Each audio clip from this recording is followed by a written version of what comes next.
जिल्हा न्यायाधीशांच्या न्यायालयांकडे जिल्ह्यातील सर्वोच्च न्यायिक प्राधिकार असतात.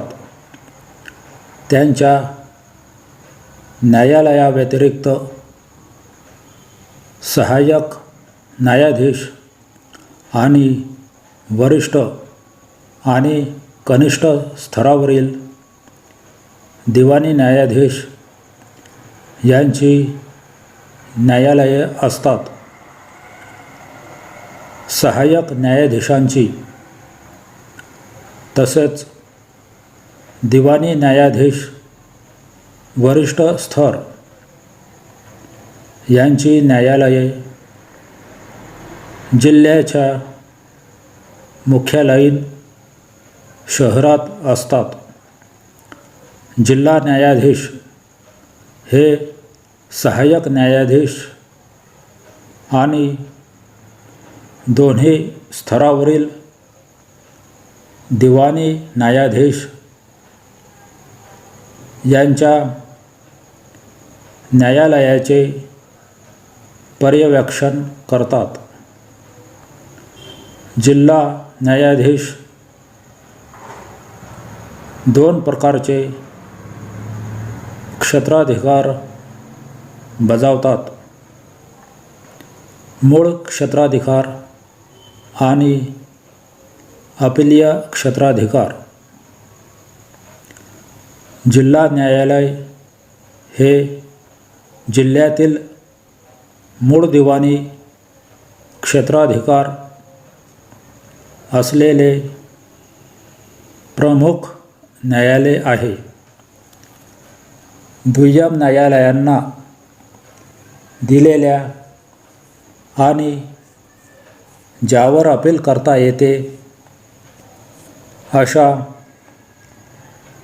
सर्व आवाप्ती आणि आदेश यासाठी ते अपील न्यायालयसुद्धा आहे. जिल्हा न्यायाधीश हे सर्व दिवाणी न्यायालये आणि त्यांच्या आस्थापना यावर सर्वसाधारण नियंत्रण ठेवतात आणि या न्यायालयांच्या कार्यवाहीचे निरीक्षण करतात. सहाय्यक न्यायाधीश हे 15,000 रुपयांपेक्षा अधिक आर्थिक मूल्य नसलेले मूळ खटले चालवितात. दिवाणी न्यायाधीश कनिष्ठ स्तर यांना 10,000 रुपयांपावेतोचे दिवाणी खटले चालविण्याच्या शक्ती प्रदान करण्यात आल्या आहेत.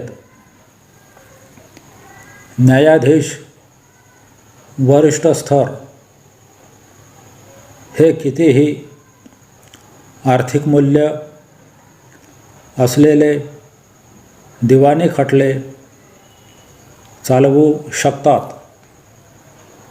जिल्हा न्यायाधीश हे संबंधित जिल्ह्याचे सत्र न्यायाधीशसुद्धा असतात आणि म्हणून ते फौजदारी खटलेसुद्धा चालवितात. या कामात त्यांना सत्र न्यायाधीशाच्या शक्ती निहित असलेले सहाय्यक न्यायाधीश मदत करतात. त्यांना जिल्ह्याचे सर्वोच्च न्यायिक प्राधिकार असतात. सत्र न्यायाधीश हे प्राथमिक चौकशीनंतर दंडाधिकाऱ्यांनी त्यांच्याकडे सोपविलेले खटले चालवितात. सत्र न्यायाधीश किंवा अपर सत्र न्यायाधीश हे विधीनुसार प्राधिकृत असलेली कोणतीही शिक्षा देऊ शकतात. परंतु अशा न्यायाधीशाने दिलेली कोणतीही देहांत शिक्षा ही उच्च न्यायालयाकडून कायम व्हावी लागते. सहाय्यक सत्र न्यायाधीश हे देहांत शिक्षा किंवा 7 वर्षांपेक्षा अधिक असलेल्या कालावधीसाठी हद्दपारी किंवा 7 वर्षांपेक्षा अधिक असलेल्या कालावधीसाठी कैद याखेरीज विधीनुसार प्राधिकृत असलेली कोणतीही शिक्षा देऊ शकतात.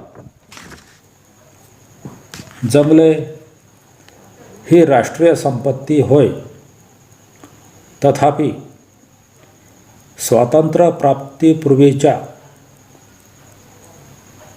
काळात एक राष्ट्रीय संपत्ती म्हणून जंगलाच्या विकासाकडे दुर्लक्ष झाले. विशेषतः युद्धकाळात जंगलांची भरमसाठ तोड झाली. युद्धात निरनिराळ्या कामांसाठी आवश्यक असलेल्या लाकडाची गरज भागविण्याकरिता पुढचा मागचा विचार न करता जंगलांवर निर्दयीपणे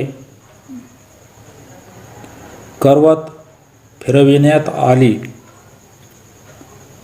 स्वातंत्र्य आल्यानंतर मात्र जंगलाचा हा नाश थांबवून शास्त्रोक्त पद्धतीने त्यांचा विकास करण्याच्या प्रश्नाकडे तातडीने लक्ष पुरविण्यात आले. जंगलासंबंधी राष्ट्रीय धोरण निश्चित करण्यात आले व राष्ट्रीय नियोजनात जंगलाच्या विकासाला महत्त्वाचे स्थान देण्यात आले. पहिल्या पंचवार्षिक योजनेत जंगल विकासाचा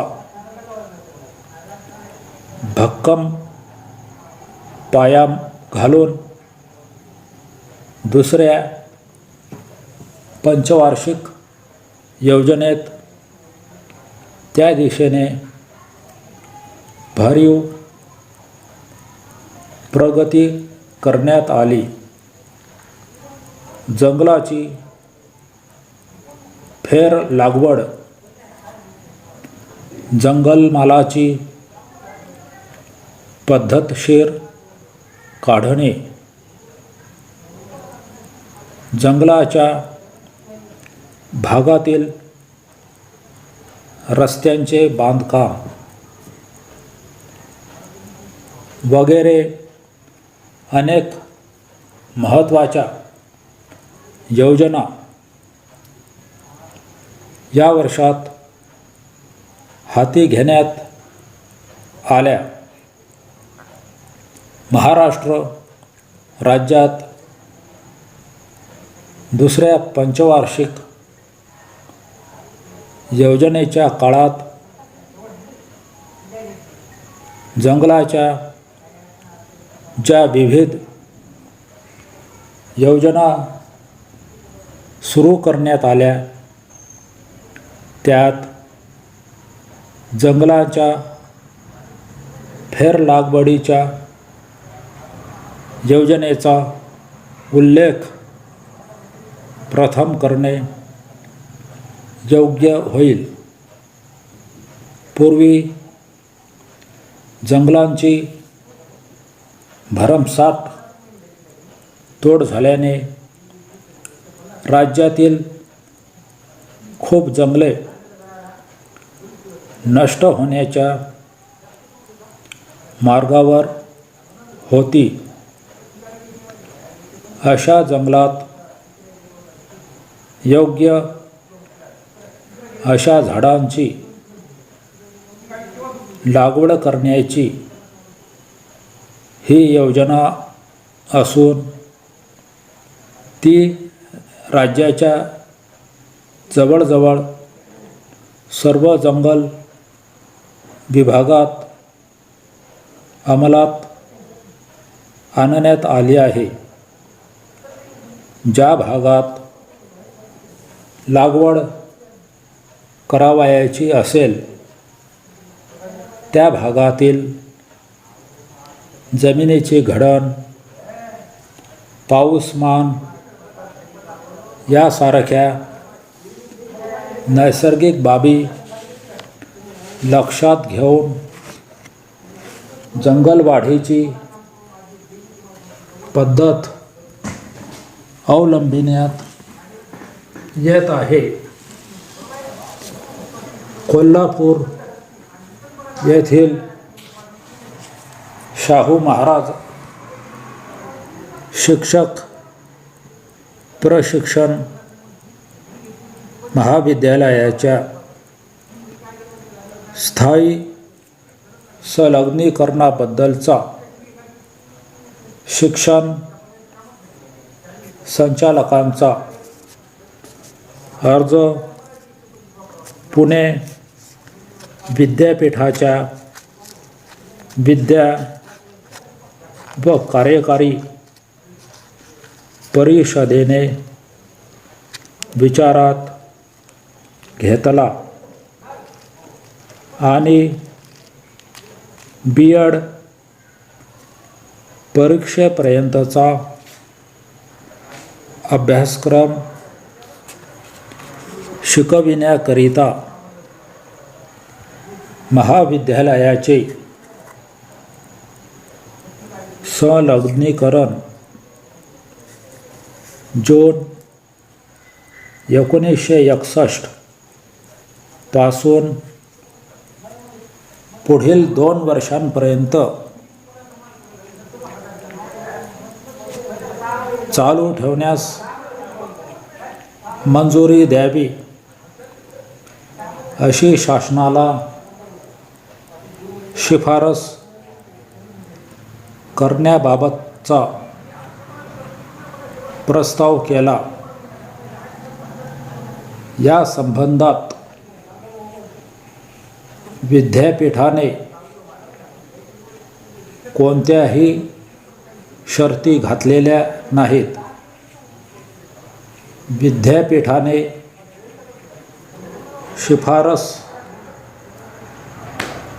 केल्याप्रमाणे महाविद्यालयाचे संलग्नीकरण चालू ठेवण्याच्या मंजुरीबाबत आदेश देण्यात यावेत असे शिक्षण संचालकांनी प्रस्तावित केले आहे. अशा परिस्थितीत प्रस्ताव स्वीकारण्यात यावा आणि सोबतचा अधिसूचनेचा मसुदा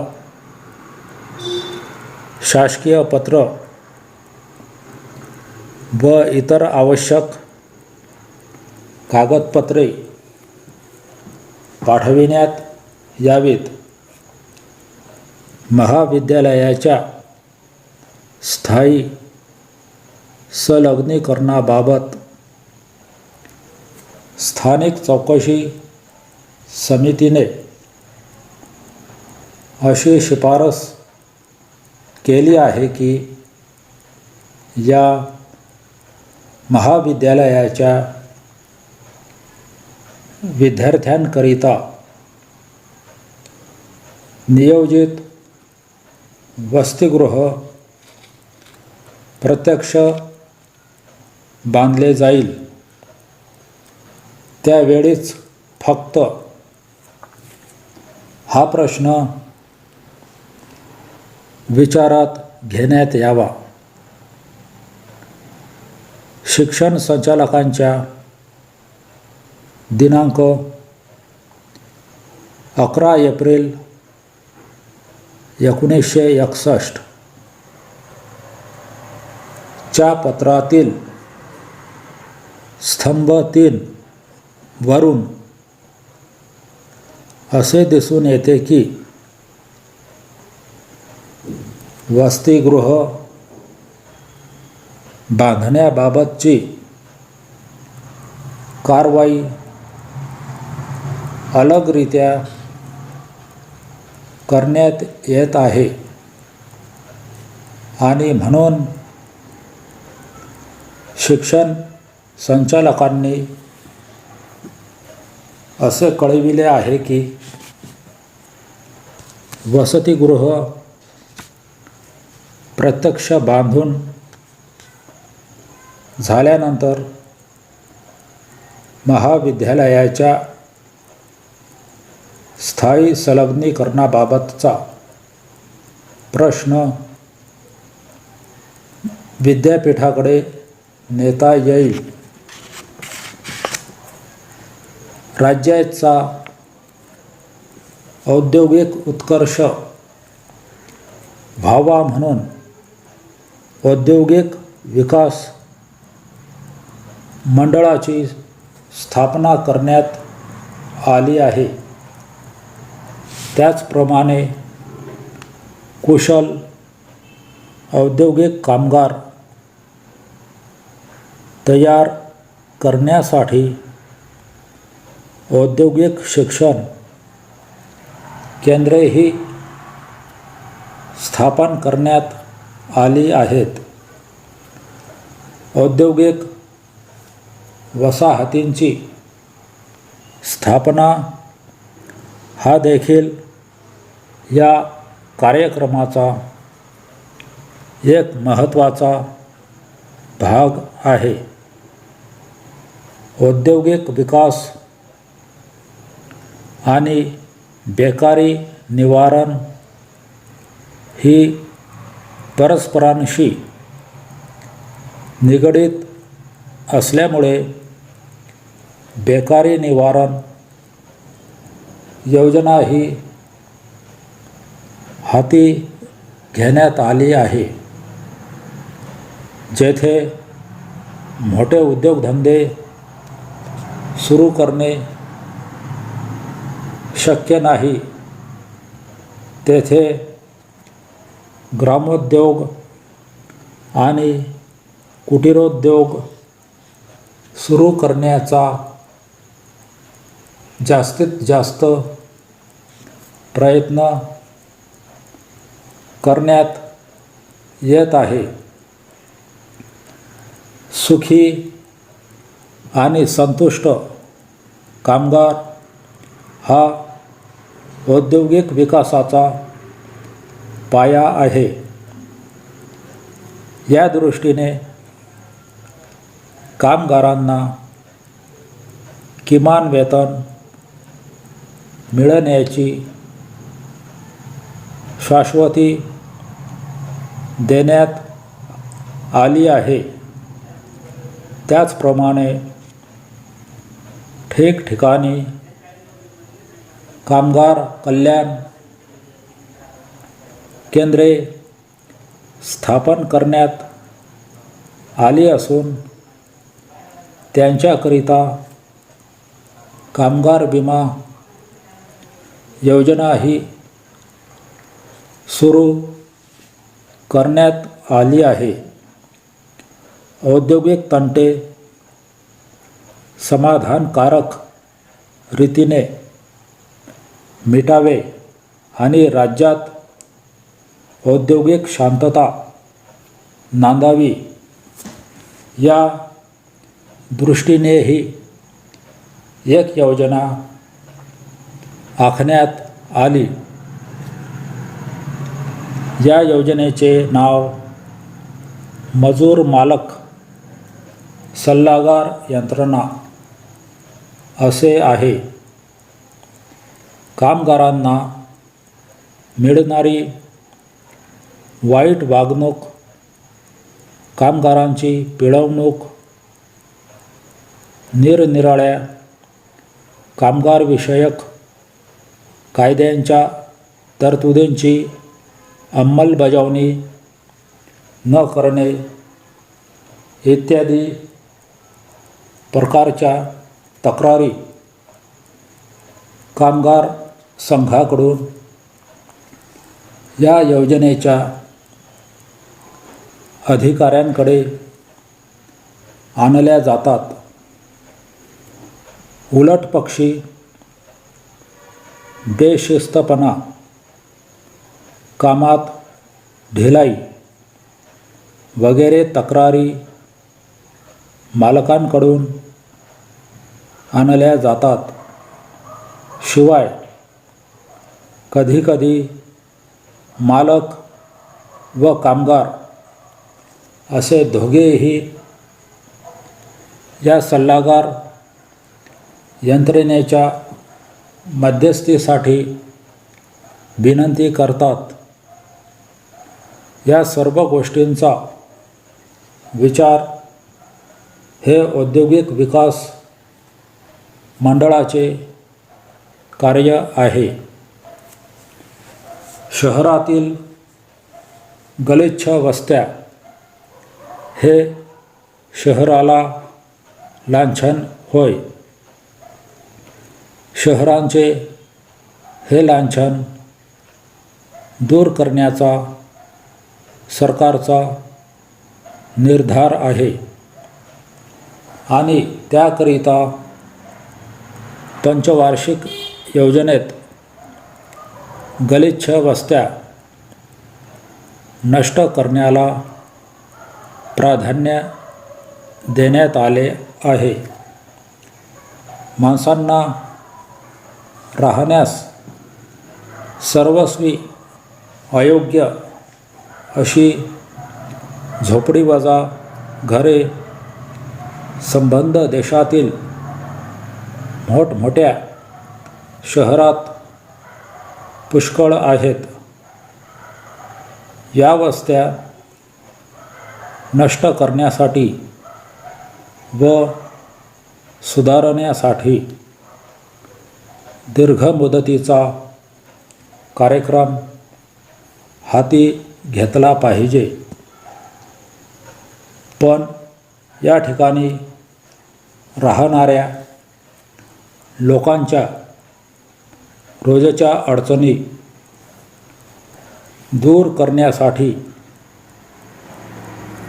अल्पमुदतीचा कार्यक्रम हाती घेणे आवश्यक आहे. त्या दृष्टीने 6 मोठ्या शहरातील गलिच्छ वस्त्यांचा प्रश्न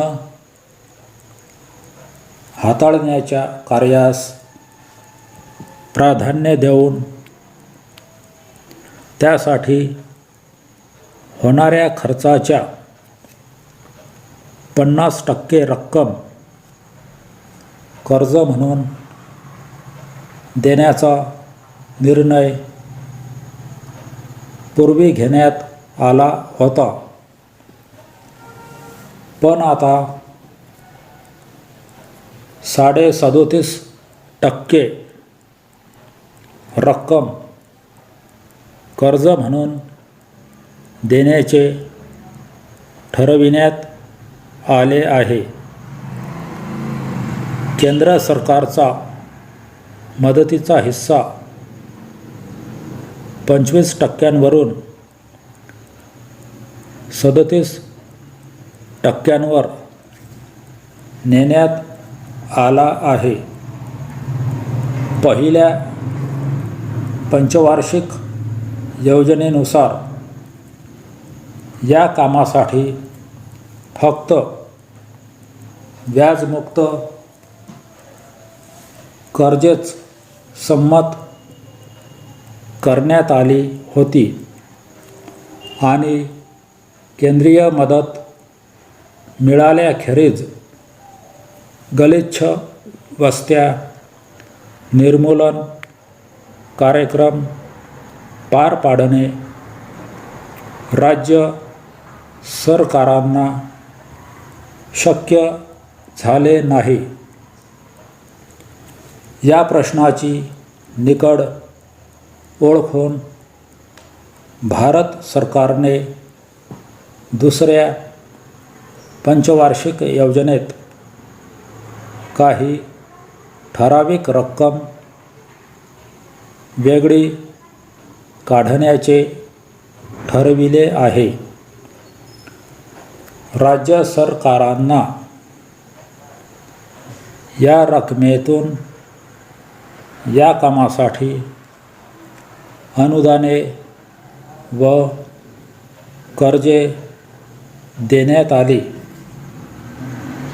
जिल्हा परिषदा आणि पंचायत समित्या यांच्याकडे जे अधिकार आणि जबाबदाऱ्या सोपविण्यात आल्या आहेत, त्यावरून जिल्ह्यातील शासकीय आणि विकास कामे याबाबतची पूर्ण समर्थ यंत्रणा जिल्हा परिषदांच्या कक्षेत आली आहे हे दिसून येईल. जिल्हा परिषदा आणि पंचायत समित्या यांचा कारभार कार्यक्षम व्हावा म्हणून मार्गदर्शन करण्यास जेवढे किमान अधिकार आणि सत्ता राखून ठेवणे आवश्यक आहे, तेवढी सरकारने आपल्याकडे घेतली आहे. कारभारविषयक यंत्रणेच्या दृष्टीने वैशिष्ट्यपूर्ण गोष्टी म्हणजे गावातील महसूल अधिकाऱ्यांची म्हणजे तलाठी किंवा पटवारी यांची सर्व कामे ग्रामपंचायतीकडे देण्यात आली आहेत. विकासविषयक कामांच्या दृष्टीनेही जिल्हा शेतकी अधिकारी आणि जिल्हा आरोग्य अधिकारी यासारख्या जिल्हा पातळीवरील संपूर्ण कचेऱ्या जिल्हा परिषदांच्या अखत्यारात देण्यात आल्या आहेत. कायद्याने ठरवून दिलेल्या कक्षेत जिल्हा परिषदा आणि पंचायत समित्या पूर्णपणे स्वतंत्र आहेत. त्यांच्या विकास योजना आणि अंदाजपत्रके यामध्ये हस्तक्षेप होणार नाही.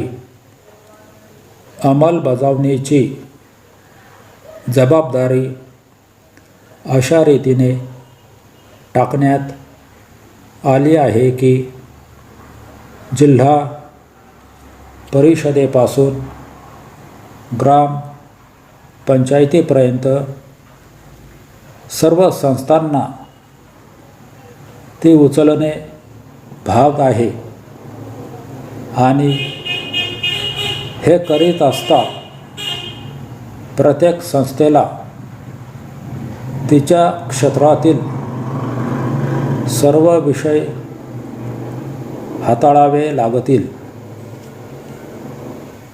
या कंपनीच्या 25व्या वार्षिक सर्वसाधारण सभेमध्ये आपले स्वागत करताना मला अत्यंत आनंद होत आहे. या कंपनीचा मार्च 1962 अखेरचा वर्षाचा वार्षिक अहवाल आपणाकडे आहे. तो आपण वाचला असेलच असे मी आपल्या परवानगीने गृहीत धरून चालतो. नेहमीप्रमाणे काही क्षेत्रात आपला फायदा झालेला आहे व काही क्षेत्रात तोटा झाला आहे. या संबंधात काही गोष्टींबाबत मी येथे बोलणार आहे. मागील सभेच्या वेळी मी आपणास सांगितले होते की यावर्षी 88 लाख रुपये एकूण फायदा झाला. यावर्षी हा फायदा 99 लाख रुपये झाला आहे. गेल्या वर्षापेक्षा यावर्षी जो थोडा अधिक फायदा झाला तो वाढलेल्या भांडवलावरील आहे व जेवढे भांडवल गुंतवले गेले त्या मानाने भांडवली उत्पादन कमीच झाले आहे. हा फायदा कमी दिसण्याचे कारण म्हणजे आपल्या हैदराबाद येथील कारखान्यामध्ये जास्तीत जास्त भांडवल गुंतविण्यात आले व या कारखान्यामधून कंपनीस फायदा होण्यास अजून थोडा अवधी लागेल. शिवाय कलकत्ता शहरामध्ये विजेच्या पुरवठ्यामध्ये मधूनमधून जी कपात करण्यात आली व तांबे, तारा व पोलाद यावरील वाढत्या जकाती व दगडी कोळशाच्या वाहतुकीसाठी रेल्वेच्या वाघिणी न मिळू शकल्यामुळे जो खर्च जास्त होत आहे व इतर देशातील आयातीवर पुष्कळसे निर्बंध घातले गेल्यामुळे आयात मालासाठी जी जबर किंमत द्यावी लागली त्या सर्व वाढत्या खर्चामुळे कंपनीच्या फायद्यावर प्रतिकूल परिणाम झाला. तथापि या कंपनीने आपल्या मालाच्या किमती शक्य तितक्या कमी ठेवण्याबाबत जी परंपरा राखली त्यामुळे तयार मालाच्या किमती फार वाढल्या नाहीत. अध्यक्ष महोदय, आताच माझ्यापूर्वी जे सन्माननीय सभासद बोलले त्यांनी या विधेयकासंबंधाने काही मूलभूत प्रश्न निर्माण केले आहेत. त्यानुसार त्यांनी काही मूलभूत अशा सूचनाही केल्या आहेत. या सूचनांचा विचार करणे शक्य आहे असेही त्यांनी सुचविले आणि म्हणून हे विधेयक चिकित्सा समितीकडे पाठवावे असे त्यांनी सांगितले.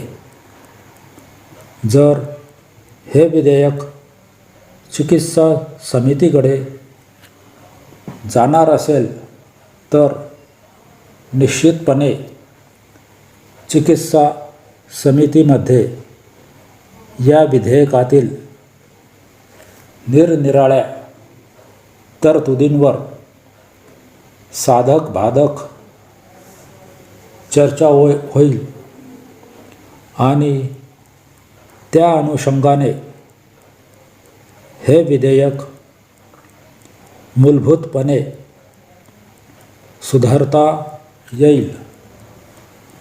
सहकारी चळवळ जनतेच्या सामर्थ्यामधून निर्माण झाली आहे. या चळवळीवर सरकारी आक्रमण होत असेल तर ते किती प्रमाणावर सहन केले जावे आणि असे आक्रमण किंवा बंधन किती प्रमाणात योग्य ठरेल याचा विचार आपणाला करणे आवश्यक आहे. या ठिकाणी मी हे सांगू इच्छितो की या सन्माननीय सभागृहासमोर 1948 साली त्यावेळच्या सहकार मंत्र्यांनी या कायद्याला 48 दुरुस्त्या सुचविल्या होत्या. त्या दुरुस्ती सूचना प्रस्तुत करताना यापैकी काही दुरुस्त्या क्रांतिकारक आहेत असे त्यांनी म्हटले होते. त्या संदर्भात हे जे विधेयक आले आहे त्याची चिकित्सा करणे आवश्यक आहे. त्यांनी असे म्हटले की सहकारी चळवळीवर अधिकारी वर्गाचे जे नियंत्रण आहे ते कमी करावे म्हणून हे पाऊल टाकले आहे. याही सरकारचे धोरण हेच असेल, म्हणजे अधिकारी वर्गाचे नियंत्रण जास्तीत जास्त कमी करावे आणि गैरसरकारी नियंत्रण वाढवावे. तर या विधेयकामध्ये काही दुरुस्त्या व्हावयास पाहिजेत. आज सहकारी चळवळीचा व्याप कितीतरी वाढलेला आहे. आर्थिक प्रगतीचा वेग, ज्या पद्धतीने आर्थिक योजना वापरात येतील त्यावर अवलंबून आहे. आर्थिक प्रगतीला गती देण्यासाठी म्हणून काही नियंत्रणे सरकारी पातळीवर कदाचित मोठ्या प्रमाणावर वाढविणे भाग पडत असेल, पण सहकारी संस्थांवरील सरकारी नियंत्रण कमी व्हावे असा जो विचार त्यावेळच्या नामदार सहकार मंत्र्यांनी मांडला होता, तो समोर ठेवून या बिलाची चिकित्सा केली पाहिजे. अशी नियंत्रणे घालणे शक्य नसेल तर त्याची चौकशी झाली पाहिजे. आर्थिक विकासामध्ये ज्या नियंत्रणाची आवश्यकता असेल तीच लादली पाहिजेत, नाहीतर त्याचा परिणाम चांगला होणार नाही हे उघड आहे. दारूबंदीच्या प्रश्नाला काही सामाजिक बाजू आहेत, काही आर्थिक आहेत. दारूबंदी अस्तित्वात नव्हती तेव्हा मुंबईतील कामगारांचे जीवन किती भयानक होते याचा प्रत्यक्ष अनुभव मी घेतला आहे. 25-30 वर्षांपूर्वी मला जेव्हा जेव्हा मुंबईत राहण्याचा प्रसंग येत असे तेव्हा दुसरीकडे राहण्याची सोय नसल्यामुळे मी कामगारांकडेच राहत असे.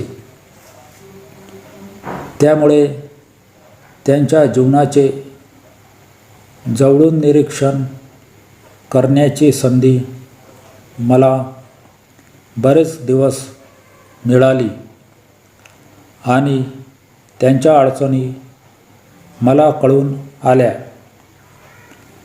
संध्याकाळ झाल्यानंतर कामगार वस्तीत काय भीषण प्रकार होत असत याची कल्पना त्या जीवनाचे ज्यांनी जवळून निरीक्षण केले आहे, त्या जीवनाचा ज्यांनी प्रत्यक्ष अनुभव घेतला आहे त्यांनाच येऊ शकेल, इतरांना नाही.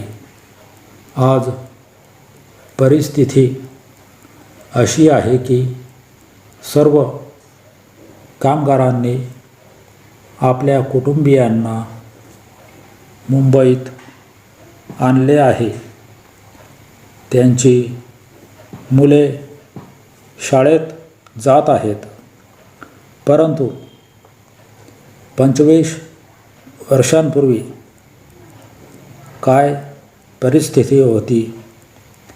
कामगारांच्या कमाईचा पुष्कळ हिस्सा दारू पिण्यात खर्च होत असे. आज स्थिती अगदी वेगळी आहे. दारूबंदीमुळे आज कामगार वर्गाची परिस्थिती निश्चित सुधारली आहे. त्यांच्यामध्ये सुबत्ता आली आहे असे म्हणावयास हरकत नाही. ज्यांना दारू पिऊन मरावयाचे असेल त्यांना मरू द्यावे असे जे म्हणतात, त्यांना दारू पिण्यामुळे मनुष्याचे जीवन कसे यातनामय बनते याचा काही अनुभव नसावा. 4 खोल्यांच्या ऐश आरामी प्लॉटमध्ये राहून पोटभर जेवण झाल्यानंतर आरामात बसून पाठीमागे काही काळजी नसताना दारू पिणाऱ्या संबंधाने मी सांगत नाही, अनंत अडचणींनी व्यापलेले ज्यांचे जीवन आहे असे लोक दारूच्या नशेत आपल्या काळज्या बुडवू पाहतात. कामगार दारू पिऊन घरी येऊन आपल्या मुलांच्या देखत आपल्या बायकोला मारू लागला म्हणजे त्या मुलांच्या मनावर काय परिणाम होत असेल याची कल्पनाच केलेली बरी. अशा प्रसंगामुळे त्यांच्या संस्कारक्षम मनावर जे वाईट परिणाम होतील ते शाळेत त्यांना कितीही चांगले शिक्षण देण्यात आले तरी दूर होणारे नाहीत. भारत सरकारच्या 5 लाख रुपये किमतीच्या पेपर सिक्युरिटीवर आपणास जास्तीत जास्त 4 लाख रुपयांपर्यंत अधिक रक्कम काढता यावी अशी जी व्यवस्था आपल्या संमतीने करण्यात आली होती तीकडे या पत्रान्वये आम्ही आपले लक्ष वेधू इच्छितो. आपल्या खात्याच्या वरवर केलेल्या तपासणीवरून आमच्या असे निदर्शनास आले आहे की अशा रीतीने आपण अधिक रक्कम काढल्याचे प्रसंग फार थोडे आहेत. ज्यावेळी आपण अधिक रक्कम काढली आहे त्यावेळीही ती 20,000 रुपयांवर कधी गेलेली नाही. किंबहुना वस्तुस्थिती अशी आहे की गेल्या वर्षातील तेजीच्या दिवसातही आपल्या खाती बरीचशी शिल्लकच जमा होती. या संबंधात आम्हाला आपणास हे कळवणे भाग आहे की आपल्या खात्याचा व्यवहार आम्हाला फायदेशीर वाटत नाही, कारण आपण 4 लाख रुपयांपर्यंत एका वेळी रक्कम काढाल असे गृहीत धरूनच आम्हाला रोकड रकमेची व्यवस्था ठेवावी लागते, परंतु पैसे काढण्याची आपली जी काही अधिकार मर्यादा आहे त्यामुळे आमच्यावर जो आर्थिक बोजा पडतो त्याच्या प्रमाणात आपणाकडून मिळणाऱ्या व्याजाने आमची भरपाई होत नाही. अशा प्रकारची खाती चालू ठेवण्यास उत्तेजन देऊ नये. असेच वस्तुतः आमच्या बँकेचे सर्वसाधारण धोरण आहे. असे असले तरी आपणाबरोबर असलेले आमचे जुने संबंध लक्षात घेऊन केवळ अपवाद म्हणून आम्ही आपले खाते चालू ठेवण्यास तयार आहोत, परंतु त्याकरिता आपण कमीत कमी 50,000 रुपयांवर व्याज आकारण्यास मान्यता दिली पाहिजे.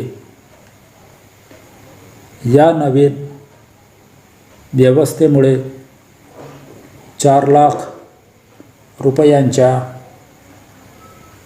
मर्यादेपर्यंत अधिक रक्कम काढण्याच्या आपणास सध्या असलेल्या अधिकारास बाध येत नाही. तेव्हा आपण या व्यवस्थेस मान्यता द्याल असा आम्हास पूर्ण विश्वास वाटतो. वरीलप्रमाणे किमान रकमेवर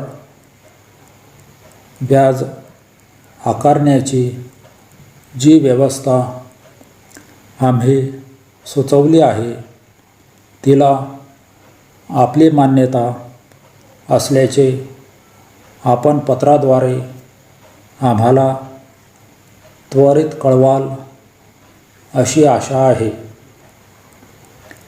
भारत स्वतंत्र होऊन आज बरोबर 35 वर्षे झाली. तारीख 14-15 ऑगस्ट 1947 च्या मध्यरात्री ब्रिटिशांनी भारताचा राज्यकारभार हिंदी जनतेच्या हाती सोपविला. तो क्षण अतिशय भाग्याचा होता, यात शंका नाही.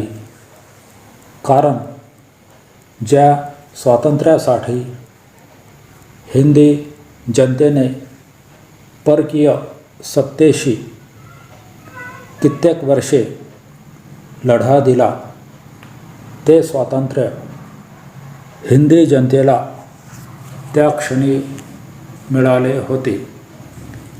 या स्वातंत्र्यासाठी अनेक थोर नेत्यांनी अपार कष्ट आणि खडतर तुरुंगवास सहन केला होता. या स्वातंत्र्यासाठी कित्येक थोर देशभक्तांना आपल्या प्राणाचेही बलिदान करावे लागले होते. या स्वातंत्र्यासाठी कित्येकांनी आपल्या छातीवर बंदुकीच्या गोळ्या झेलल्या होत्या आणि तुरुंगात फटके खाल्ले होते. त्यामुळे तारीख 15 ऑगस्ट 1947च्या मध्यरात्री जेव्हा भारत स्वतंत्र झाला तेव्हा भारतातील प्रत्येक नागरिकाला आनंदाचे मोठे भरते आले होते. 1929 साली लाहोर येथे काँग्रेसचे अधिवेशन भरले होते. त्या अधिवेशनाचे अध्यक्ष पंडित जवाहरलाल नेहरू हे होते. त्यांनी त्यावेळी संपूर्ण स्वातंत्र्य हेच भारताचे ध्येय राहील अशी प्रतिज्ञा केली होती.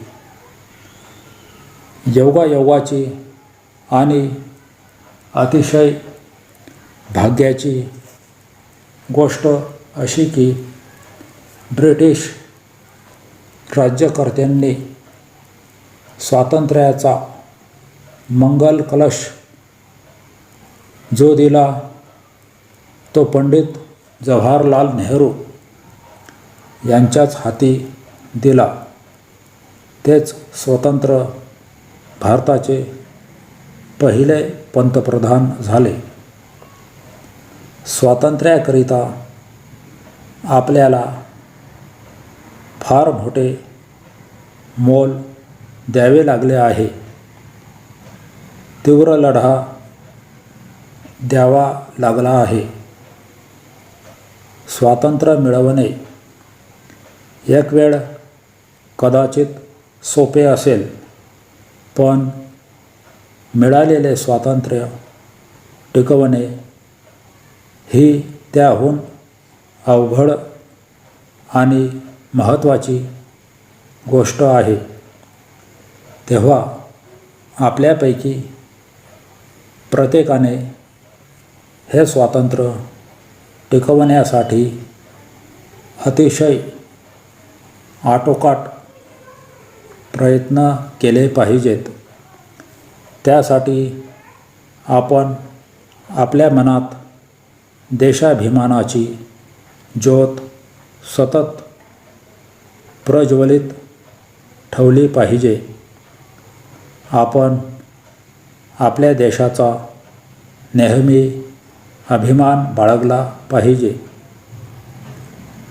तसेच नेहमी काही ना काही उपयुक्त काम करीत राहून आपल्या परीने देशाच्या विकासाला हातभार लावला पाहिजे. आपण आपली मने खंबीर, बेडर आणि दृढनिश्चयी केली पाहिजेत. आपले चारित्र्य उच्च प्रतीचे राहील याविषयी आपण दक्ष राहिले पाहिजे. सर्वात महत्त्वाची गोष्ट म्हणजे आपण एकीच्या भावनेची जोपासना केली पाहिजे. आपणा सर्वांचे अतिशय आवडते नेते पंडित जवाहरलाल नेहरू यांनी आपणास वरचेवर जो उपदेश केला त्याप्रमाणे आपण आपले आचरण ठेवण्याचा जास्तीत जास्त प्रयत्न केला पाहिजे. त्यांच्यासारखा महान नेता आपल्याला लाभला हे आपले परमभाग्य होय.